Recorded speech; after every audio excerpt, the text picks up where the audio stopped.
Hey everyone, welcome to Reddit Readout. Today we are checking out AmItheA whole. Story 1. AITA for cussing out my sister in front of everyone. For context, my 26F sister, 25F, both have young children. I have a 3-year-old son, she has a 1-year-old daughter. I am a single mom who works full-time in the legal field, and my sister is married to a professional athlete, major sports. Think NFL/NBA/MLB, she's mostly a stay-at-home mom, but she's been pretty successful being a part-time realtor. To be frank, as the baby of the family, my sister literally has never needed to worry about anything, money, housing, putting food on the table, etc. Because of the above, my sister has kind of an uppity/privileged attitude. Every time I hang out with her, she is constantly disciplining my son/putting him in timeout if he does not immediately comply with her commands. Most of the time, he's literally just being a 3-year-old, not doing anything mean/unsafe. His teachers at daycare constantly tell me how great of listener he is, how polite he is, etc., so that further cements my belief that she is way too overbearing on him. She has made. Story 2. AITA for telling my sister it's her own fault she's alienated from the family. I am one of 3 siblings, 29F, 27F, me, and 22M. This all started about 5 years ago, when my older sister came to me and told me she was looking into our genealogy and wanted me to do one of those novelty genetics tests. I wasn't enthusiastic about it, but she was weirdly insistent, so I gave her the samples she asked for and moved on, not really giving it much more thought. At no point did I have a digital login for any results. I also never thought to mention this to my parents. A few months after this, sister moved 6 hours away for another job and was non-communicative. She would call dad every once in a while, but brother and I found that if we didn't call/text her first, we wouldn't hear from her, and she basically cut mom off outright. When questioned about this, she would refuse to acknowledge that's what she was doing. Ultimately, we all just accepted it. Mom was totally baffled and broken-hearted, and the rest of us naturally became less close with sister as a result. Even she and dad only talk a few times a year now, and none of us have seen her in person in 5 years. Earlier this year, brother did 23andMe and got weird results that led to hard conversations.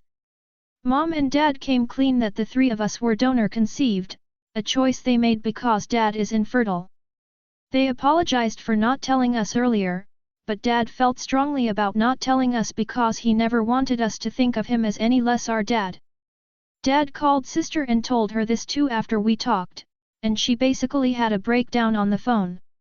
It turns out that she knew dad wasn't her bio father, and firmly believed for 5 years that mom had cheated on dad and had been nursing intense resentments as a result. Apparently she did a genetics test 5 years ago and was puzzled that the ancestry info didn't match with what we knew about dad's family. That's when she came to me to get a sample. She sent it to a lab with hers, and they confirmed the results were genetic half-siblings, with the same mother and different fathers. She drew her own conclusions from there, that dad was my bio father and not hers, and that mom had had an affair, and uprooted her life to get a fresh start. She's now furious about the situation and feels like she's been robbed of the last 5 years. When we last talked, I was maybe less sympathetic than I should have been and told her cutting us off with no explanation was an insane move, and if she'd told us even a fraction of what was going on, it could have been cleared up years ago. I acknowledged mom and dad messed up here by not being truthful about our genetic identities, which I'm also struggling with my own feelings on, but in the end, it was her decision to do this dramatic move and slow fade with zero explanation. I also expressed how hurt brother and I had been to be left out of her life, and that it wasn't fair to punish us for what she thought had happened.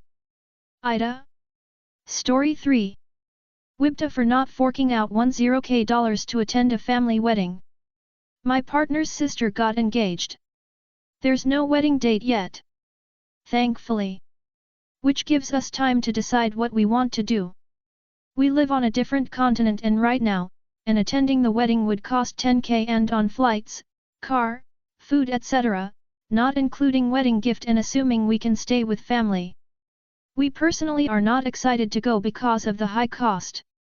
We only started to save for a house down payment, and we're looking to have a baby next year.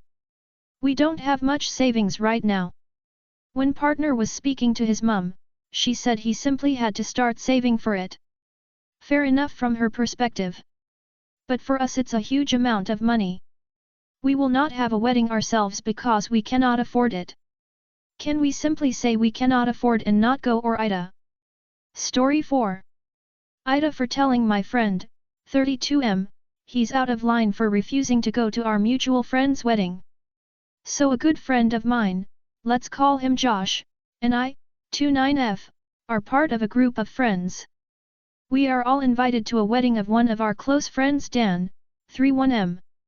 Dan has been in a relationship with his soon-to-be wife Katie, 30F, for almost 10 years. In the second year of their relationship, she had an affair, it came out, they broke up and Dan was distraught. Nearly 8 years later, after a ton of therapy, tears, and talking, they are very happy together and are excited to taking the next step. Josh was critical of Katie for a while, but he's great friends with Dan and has always been civil and courteous to her. Now that the wedding invites have been sent out, he's suddenly told us he has RSVP'd no. He said he can't stand there and watch two people get married when he knows one of them does not respect the sanctity of fully committing to one person. He is a firm believer in once a cheater always a cheater and says watching Katie getting married goes against his morals and he has to be true to himself. The others are shocked but have accepted his reasoning, but Dan is very upset. I called Josh and told him he was completely out of line and acting very selfish and that it was not the bride's job to ensure everyone approves of all of her actions in life. I asked him to please reconsider and that it would mean the world to Dan to have him there. Now Josh is also pissed at me for not having his back. I am a bit worried if AITA for not respecting Josh's morals and getting involved. Edit. Thanks a lot for the reflected feedback, especially they. Story 5. AITA for telling my parents that I'd rather park at the airport than for them to give me a ride and pick me up. I, F23, live at home for now because I work at a fly-in fly-out camp. So the most I'm ever home is 2 weeks in a month. Usually only one. My sister, 27, also lives there with her husband and 2 kids. They have made some poor decisions and have very little money. It costs me $120 to park my car at the airport for the 2 weeks I'm away at work. Lately my folks have been driving me to airport and picking me up to save me money. I got home last Thursday and they took me out for dinner on the way home. When we got back to the house I saw my sister and brother-in-law cleaning my car. Weird. I asked why and they said they had borrowed it, they have my permission to use it for errands when I'm not home, and wanted to make sure it was clean for me. I thanked them and showered and went to bed. The next day I was seeing my boyfriend so I got up early since we were going hiking. I got into my car and gagged from the stink. I got them and my parents up and asked WTF? They took my car grocery shopping but they are too cheap to pay for bags so they just emptied everything in the back. When they unloaded they missed some stuff and left it in my car for a couple of days. I called my boyfriend and we dropped off my car at a full-service car wash that does a great job. I cost $200 to get it to a non-funky condition. I know they can't afford it so I paid. I also told my parents I would be driving myself to the airport and paying for parking because I wasn't going to leave my car at home anymore.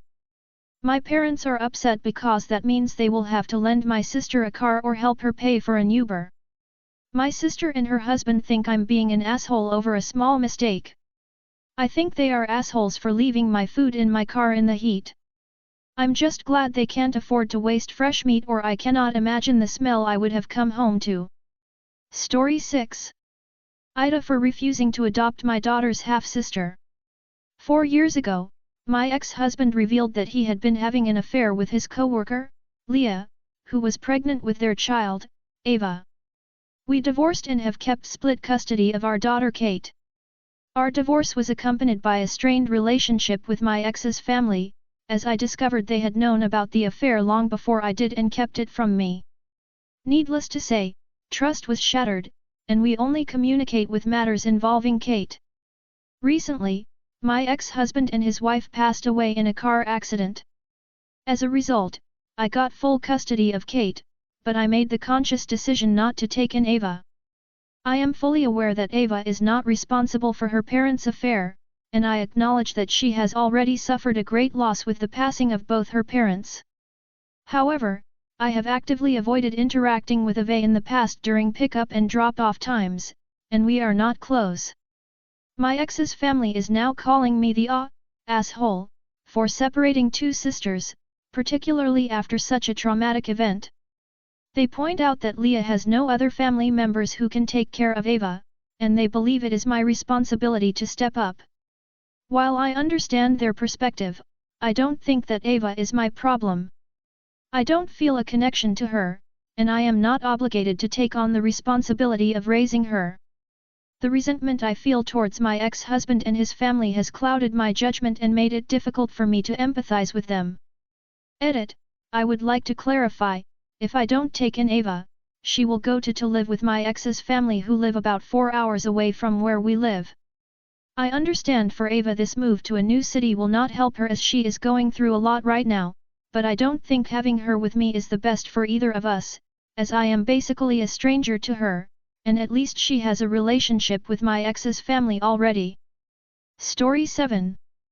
AITA for not waiting to dye my hair. Context: my extended family, 25 to 30 of us, often, every 3 weeks to a month, have gatherings/events at some of my older relatives' houses since they all have lots of space. I don't always attend since I don't get along with some of the people, but I do go sometimes because it's nice to have the entire family in one place. Most of my family is religious and some of the older generation is old-fashioned. My brother got a new girlfriend and this was her first time coming to one of our gatherings, and the first me and a lot of the family met her. I have mousy brown hair that I've dyed once or twice to blonde, but last week I decided to get pretty bold pink highlights and was really happy with them. When I met brother's girlfriend, she clearly didn't like my hair even though she didn't say it outright. It was clear she was uncomfortable, and didn't speak to me for long before walking away, politely. Later, when most people had left, brother confronted me about this. He called me an asshole because I knew his girlfriend is extremely religious and I should have waited until after the event to dye my hair, and it was my fault the girlfriend had a bad impression of me now. He also accused me of trying to attention seek since this event was supposed to be about his new girlfriend, but I also got some attention for my hair, especially from the kids and teens.